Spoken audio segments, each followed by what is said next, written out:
Now let's move into the next phase of Dr. Thomas Starzl journey, 1940s to 1950s, when he was laying the foundation of what would become his life's work.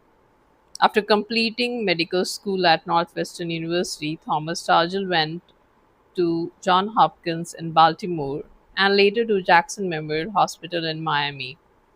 It was here in Miami that his real struggle, experiment, and groundbreaking ideas began to take shape.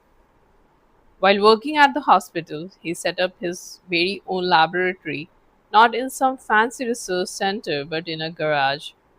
And that little garage became the birthplace of ideas that would transform medicine forever. In 1955, during one of his surgeries, Dr. Starzl noticed something remarkable. After doing a portocable shunt, a patient's diabetes seemed to improve, and this observation lit a spark in him. He began to wonder, could the liver, its blood flow, and insulin be more deeply connected than anyone ever realized? And he called this idea the portal hypothesis, the belief that the portal blood from the gut carries something crucial that regulates the insulin and the liver function. To test this, he turned to experimental surgery in dogs, and he destroyed the pancreas beta cells to mimic diabetes and then created a portocable shunt to reroute the blood. But instead of improving, the diabetes got worsened.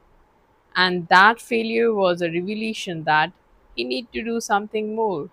He was missing something.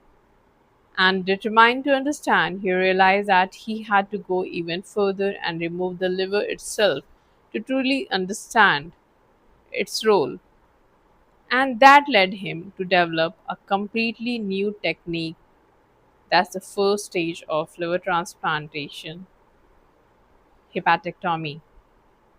He discovered it in dog. He wanted the animals to live afterwards so he could observe the real outcome. And that meant that he had to master each and every step of the hepatectomy with absolute precision. And then came the boldest leap of all. Once he succeeded in removing the liver, he asked himself a revolutionary question. If we can take a liver out, can we also put a new one in? And that time, he wasn't dreaming of saving human lives yet.